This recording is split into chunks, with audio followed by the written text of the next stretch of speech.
믿기 어려운 세상에 속지 않는 재해를 드리는 풍수맹가의 생기누리 이춘기입니다.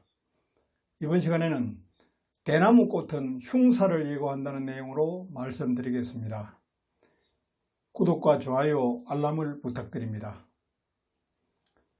대나무는 오래전부터 한국 전통주택의 뒷뜰을 숲으로 덮어서 사철 푸르름을 주고 한옥의 정치를 높여주는 소중한 존재였습니다. 또한 대나무는 실생활에서 없어서는 안 될 정도로 유용하게 이용되었습니다. 생활용품인 소쿠리와 바구니, 대발과 각종 생활용구 등 다양한 제품의 소재로서 널리 이용되었습니다. 뿐만 아니라 정월 대보름 달집을 지을 때는 달집의 뼈대리 역할을 하고 대나무의 가장 높은 위치에 연을 달아 달집 태울 때마다 터지는 소리가 잡기와 애군을 쫓아내듯 요란한 분위기를 고조시킵니다.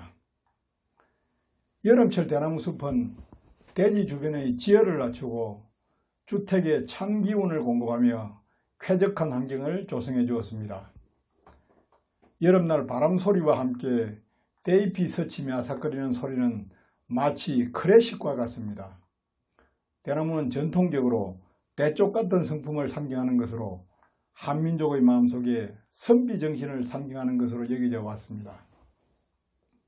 또한 우리 민족의 상상의 새, 봉황의 전설이 깃든 곳에는 반드시 오동나무와 대나무 숲을 함께 조성하여 천기를 돋우는 작업을 하였습니다.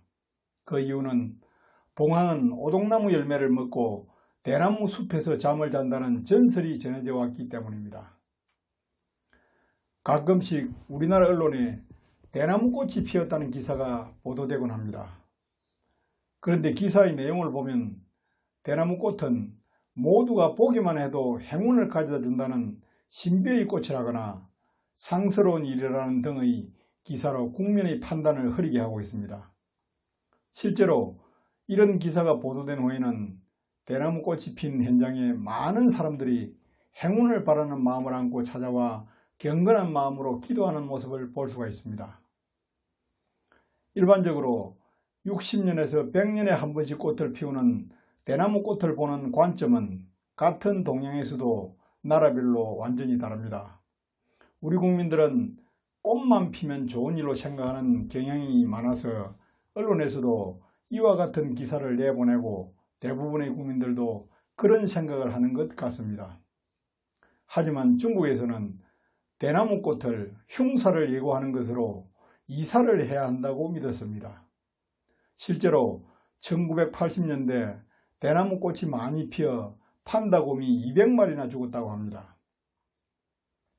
대나무꽃을 자세히 살펴보면 꽃의 모양새가 아니며 수술과 암술, 꽃대도 없고 향기도 없습니다.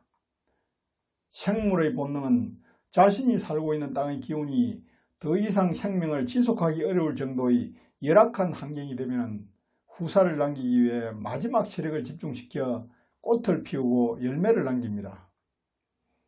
대나무도 광합성 작용으로 양분을 보충하여 생존하는데 생육 상태가 극히 나빠지면 잎사귀가 없어져서 양분을 다 써버리고 탈진해서 죽게 됩니다. 이때 열흘에서 보름 정도 꽃을 피우게 되는 것입니다. 이것은 대나무 이생에서 오직 한 번 죽음을 앞두고 피를 토해내는 것으로 죽음의 열매라고 할 수 있을 것입니다. 이런 현상도 그 땅의 지기와 청기가 결합된 생기가 대나무가 더 이상 생명을 유지할 수 없을 정도로 소진된 결과라고 할 수 있습니다. 이것을 보면 지구상의 생물의 죽고 사는 문제는 결국 생기와 직결됨을 알 수가 있습니다. 세계적으로 일생에 한 번 꽃을 피우고 죽음을 맞는 식물들이 들어있는 것 같습니다. 남미 안데스에서 서식하는 푸야 라이몬디도 100년에 한 번씩 꽃을 피우는 식물이라고 합니다. 일명 안데스 여왕이라고 불리는 이 식물은 꽃이 피면 키가 10m에 이르는 아름다운 자태를 자랑한다고 합니다. 대나무꽃에 대한 국민들의 잘못된 인식처럼 언론 오보 등의 가짜뉴스가 많은 것 같습니다.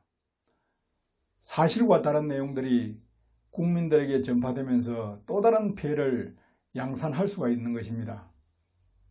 특히 흉사 예고를 길한 것으로 여기는 문제는 국민들의 삶에 나쁜 영향을 줄 수 있기 때문입니다. 한때의 부음에 편성하거나 제대로 검증되지 못한 일에 시간과 비용과 정력을 낭비하는 어리석은 일을 하지 말아야 삶이 순탄해집니다. 감사합니다.